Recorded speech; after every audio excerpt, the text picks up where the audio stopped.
Ang team niya dyan, si Mel Robles at si RJ Nieto. Si Mel Robles ang nagsusupply ng pera. Kaya siya nasa PCSO. Lahat ng gustong sirain ni Lisa Marcos, kayo ang ops. This is the greatest con man. It's thinking Pinoy, Ray Joseph Nieto. Sabi ng mga tao, bakit si RJ? Kasi alam ko po kung sino ang mga nagpa-planning behind this. Ang inner circle ni Lisa Marcos, ang specific na kasama dyan ay si Mel Robles at si RJ Nieto. Yan ang nag-ooperate. Alam yan ng mga businesses, alam yan ng media, na pag si Mel Robles na ang lumapit sa kanila, ibig sabihin, there is something. Maghubaran na tayo ng maskara eh. Tapusin na natin to. Dahil, Diyos mio, ano pa ba? Ang dami-dami nyo ng pera. Ano pa bang kailangan ninyo? Yan ang nagpa-planning. Yan ang gumagawa ng Black Ops. Yan ang Black Ops team ni Lisa Marcos, si Mel Robles at si RJ Nieto. Okay, maniwalang nag-aaral lang yan. Most of his time is being used in order to conspire and to do bad things to other. And I know that RJ Nieto, dahil yung isa, lumapit sa akin at sinumbong. Kasi yung plano nito, sinabi ni Marlica, plano na nila na yung mga nakapaligid kay Duterte ay unti-unting pababagsakin. Di ba? Yun naman ang nangyari. Sinasabi niyo fake news. Paano naging fake news si Maharlika? Nakita niyo naman nangyari lahat ng sinabi niya. Ang Black Ops ni Lisa, ang team niya dyan, si Mel Robles at si RJ Nieto. Si Mel Robles ang nagsusupply ng pera. Kaya siya nasa PCSO. Bakit ko alam? Ito si RJ Nieto, nung election, sinabi niya sa akin, magpa-appoint ka. Baka pwedeng maging MECO ka na lang. Sabi ko, bakit MECO? Kasi daw ang MECO ay hindi na-audit. Audit, yeah. I remember that. Hayop talaga, no? Sabi ko, bakit ako magpapa-appoint sa MECO dahil hindi na-audit? So parang, yun na talaga ang goal nila, magnakaw ng pera, magkasama ka sa nangangamkam RJ Nieto. So ganun na yung conditioning. Sabi ko, wait lang, parang, bakit gusto niya ako magpa-appoint sa MECO para mamkam? Kasi nga daw hindi na-audit, so pwede ka dyan. Tapos sabi pa niya sa akin, USEC, pero wala namang, sabi niya, wala kasing budget, pero nandyan naman si Mel sa PCSO. Ibig sabihin, si Mel, kay Mel manggagaling yung pera, yan ang Black Ops nila, si Mel Robles and si RJ Nieto. That is the truth of it. No? At kaya ko alam because I was there in the compound. No? Ano ba namang compound yun? Kaano-ano ka ba ni Lisa Marcos? And in relation dun sa expose ko kanina bago tayo mag-vlog na mismo yung taong naka-witness na narinig niya si Lisa na sinabihan si Mel na ikaw na bahala sa PCSO sa kukubrahin natin. Ay, may sinabing ganyan kay... Yeah, yung may sinabi. Yung puting ahas ko. Yeah. Pero ako, alam ko na yan, bago pa mag-election, April yun, kailan may mahal na araw ng 2022, April, di ba? April, alam ko na ng PCSO si Mel Robles. Alam ko, si RJ, ang appointment niya is presidential assistant on political affairs. Dinemand niya yun. Hindi yan in-offer sa kanya, dinemand yan ni RJ Nieto. So now, kaya nga they're already deep in the shit, no?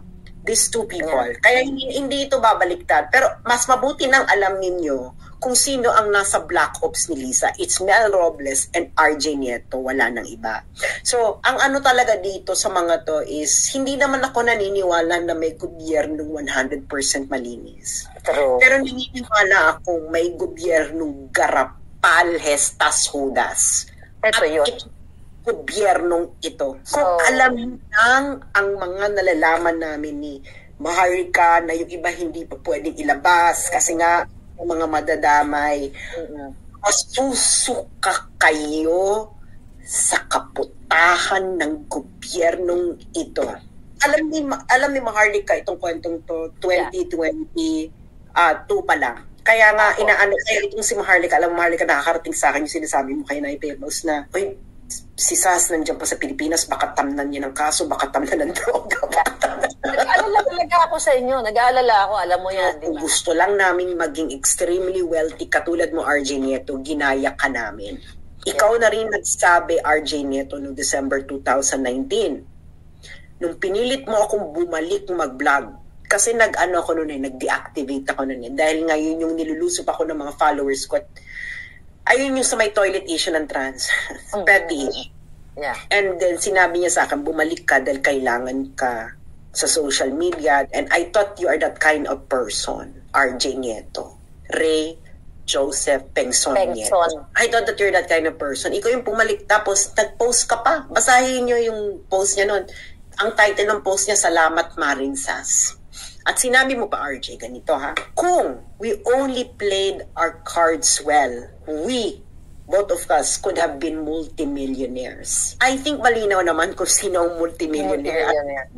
Kung sino ang, I'm not gonna say na I'm really poor, no, but I'm not rich. I am someone who lived, a day-to-day existence. No? Okay ako, hindi ako yung nagugutom sa isang araw. No? Pero I'm not a multimillionaire. I'm not even a thousandaire or whatever. Yeah. Siya na nagsabi, di ba? Na if we only played our cards well sa social media, we could have been multimillionaires. So, sino yung multimillionaire? Ikaw yan, RJ, saka si Mel Robles. Kayong dalawa, ang black ops ni Lisa Marcos. Alam yan ng mainstream media, alam yan ng mga businessman, lahat ng gustong sirain ni Lisa Marcos, kayo ang ops. Millionaire sila dahil sa pera ninyo, mga kababayan. Taxpayers man. We're still, hoping na talagang, maimbestigahan ito itong mga revelasyon natin. Sana hindi ito i-ignore. Mahaba pa yung investigasyon Siguro speak up day na lang. Hawak nila lahat. Magmasid-masid kayo sa nangyayari sa Pilipinas, di ba? Na bakit dumadami ang adik? Ba't bumaba ang presyo ng shabu na bumaba ang presyo sa shabu na kasing presyo na siya nung panahon ni Pinoy. From 5,000 daw per gramo, naging 900 na lang. Dumadami ang supply. Oo. Bakit? Overflowing. Oo. Bakit biglang, bakit nawala yung SMNI bigla? Bakit yung mga supporters ni Marcos ang pinapatumba? Bakit yung di ba nga dapat nga ang the best critic mo is yung mga supporters mo dahil sila honest sila. Pero nakita nyo ba yung mga kakamping pages pinatumba nila? Hindi. Dahil nga magkakasabwat na yan. Dahil sila ay merong 24/7 hour troll center. Pwede nyo puntahan. Alam nyo yung headquarters. Sa Mandaluyong, yung headquarters ni Bongbong. Puntahan nyo dyan. Nandiyan. At ang team leader pa nga ay ang inaanak ni Bongbong Marcos na Amerikano. Ang pangalan ay Nathan. Yung mga taga Mandaluyong, i-surveillance ninyo kung bakit lalabas-pasok yung mga trolls nila. Diba? Nag-duty, nag-opisina. Yan ang isa sa mga headquarters. Saka meron pa sa Cubao. Kakaiba tong kasamaan niyo parang sabog na sabog. Alam mo yun? Pulboronic nga pulboronic nga, Sas. Ginawa ba ito sa'yo ni Pinoy? Ikaw, minura-mura mo nun si Pinoy. Ginawa ba niya to sa'yo? Hindi. Nakakauwi pa nga ako ng bonggang-bongga ng wala akong pag-aalinlangan. Hindi ginawa sa akin ni Pinoy yan. Ako talaga is niloko ninyo si Sara Duterte. Ginamit ninyo si Sara Duterte. And this is not going to my story to tell kung paano nangyari. Darating din tayo dyan. Ito lang masasabi ko, no? Hindi 100% malinis ang administrasyon ni Duterte. Hindi ko naman kasi inaasahan na ganito ang mangyayari. Kasi syempre kutub-kutub lang yun noon na parang baka naman, di ba kutub-kutub lang tayo noon. Wala kami, the first time that I saw Maharlika ever in my life was during the meeting the Avance at hi hello pa lang yun dahil busy kami, namimigay kami ng tubig, ang busy namin sa kung ano-ano. Singilin ninyo yung vlogger na pinadala nyo ng pinakamaraming star sa amin at ang naging dahilan kung bakit dumami yung pera niya. Utang niya sa inyo ang buhay niya ngayon. Hindi niya utang na loob yan kay Lisa Marcos dahil hindi siya lalapitan ni Lisa Marcos kung wala siyang 2 million followers. Kaya may 2 million followers si RJ Nieto dahil kay Duterte. Totoo naman yan Kaya singilin niyo siya, nasaan na siya ngayon? Nasaan na yung makabayan na pinipresenta niya sa inyo na DH ng mga DH at chuchu unicorn, rainbow, utot-utot. Nasaan na yan? Utang na loob niya sa bawat isang OFW kung nasaan siya ngayon. Na ang bawat isang OFW ngayon na nagbigay sa iyo ng pera, ngayon ay nangangamba na kung yung anak ba nila o kamag-anak nila ngayon ay malululong uli sa droga. Wala ka bang konsensya? Singilin niyo siya. Kayo ang nagpayaman kay RJ Nieto. Kayo ang may dahilan kung bakit ang mga politiko ay lumalapit sa kanya para i-endorse niya. At naniningil siya ng milyon-milyon. Singilin ninyo si RJ Nieto. Kung hindi dahil sa pagpipresenta niya na makabayan siya at chuchu, hindi siya magkakaroon ng audience. Ng audience, hindi lalapit sa kanya ang mga politiko. Gagamitin lang kayo ni RJ Nieto, ni Ray Joseph Nieto, para sa kanyang pansariling interes. At nagamit na nga. At nagamit na. Kayong mga, dahil sa DDS, kaya siya nagkapangalan. Kayo ang nagpayaman kay Thinking Pinoy. Now, it is time na singilin ninyo siya sa kanyang pagpipresenta ng makagiging makabayan dahil ang kanyang ginagawa ay nakikisabwatan siya sa pinakakorap na gobyerno ngayon. Sabi niya lalabanan niya ang mga korap. Nasaan na siya ngayon? Di ba yan ang pinangako niya sa inyo? Kaya niyo siya binibigyan ng pera para bigyan niyo siyang proteksyon? Nasaan na siya ngayon? This is the greatest con man right now. Yeah. It's Thinking Pinoy, Ray Joseph Nieto. Alam mo RJ, isa pa, bibingo ka na sa akin. Alam mong gagawin ko sa'yo.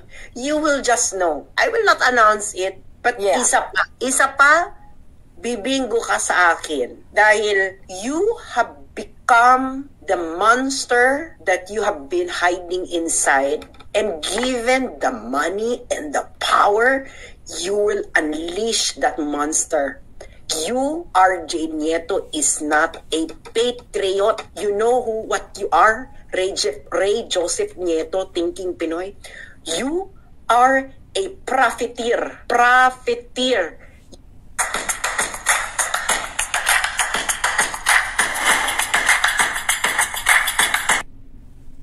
You are not a patriot, Ray Joseph Nieto. You are a profiteer. At tandaan mo to, RJ Nieto. Pag dumating ka na sa kamatayan mo, I really hope yung lolo Doro mo ang bibisita sa'yo at tatanungin ka kung bakit ka naging magnanakaw. Diba? Kasabot ka na ng mga magnanakaw. Hindi magnanakaw ka na rin. Yeah. At sa bawat pagnakaw niya, ilang buhay ang nawawala. Hindi ka ba nahihiya sa mga OFWs na pinagkaperahan mo na naging dahilan kung bakit dumami ang followers mo? Ngayon lahat sila nangangamba, RJ, kung anong mangyayari sa kanilang mga anak kung malululong na naman sa mga droga. Tapos ikaw, nasaan ka? Nasa London ka. Nagmamayabang-mayabang ka ng Guyard. Tapos, ang pinipresenta mo, DH ka ng mga DH? Come on. You are not a patriot. You are a profiteer. RJ Nieto, you are a profiteer. You are the greatest conman right now among all political bloggers. Alam mo yon, parang ikaw nagsimula nito eh. Tatapusin ko. You're a conman. Diba? Puntahan nyo ngayon yung page niya, singilin nyo siya, sabihin nyo nasaan na yung makabayan na pinadala nyo ng 2,000 stars, 5,000 stars, $200, $300. You need value for your money. Kayo ang bumuhay kay RJ Nieto. Hindi ang mga politiko. Dahil hindi yan bibigyan ng pera ng mga politiko kung hindi kayo nabobola-bola ni RJ Nieto na isa siyang makabayan at patriot. So, to end this all, no, Ray Joseph Nieto, you are not a patriot. You are a profiteer. Mahiya ka sa lolo Doro mo. Yun lang, yun sa tatay mo. Diba, idol mo yung tatay mo. Your father will never be proud of you, RJ Nieto. Because you are a profiteer. You have become like the people na nagnanakaw sa gobyerno. Kaya ang tatay mo ay nauwi sa ganoon ang buhay, you have become your own worst enemy. It's not me, RJ. You will never, ever enjoy whatever success you have. True. RJ. Because you know what? Because you conned millions of people Niloko mo ang milyong-milyong mga tao. You are a profiteer, not a patriot. Kayong dalawa ng manager mo ni Mel Robles. I-lifestyle check nyo yan si RJ Nieto kung nagbabayad ng tax. Alam ko na ang fixer niya ng tax ay kung ang kanyang adopted mother. Definitely. Si Lisa Ahas Aran.